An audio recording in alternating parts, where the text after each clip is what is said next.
Tushda quloq teshtirib, zirak taqishning ta'birlari.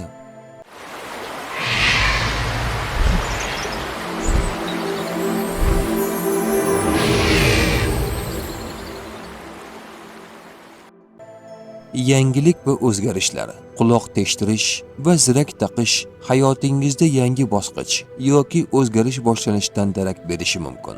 Bu ish o'qish yoki shaxsiy hayot bilan bog'liq bo'lishi mumkin. Obro' va e'tibor. Zirak ko'pincha go'zallik va hashamat timsoli hisoblanadi.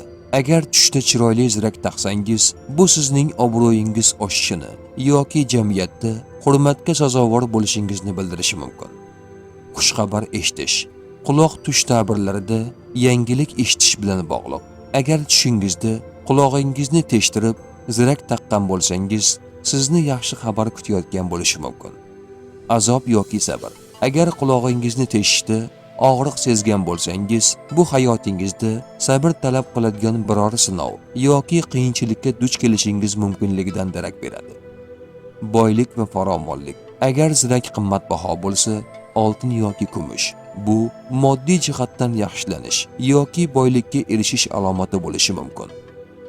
Tush ta'biri bashorat emas, barcha narsani bilguvchi yagona zot Allohdir. Ko'rgan tushlaringiz ta'birini bilmoqchimisiz? Unda kanalimizga obuna bo'ling.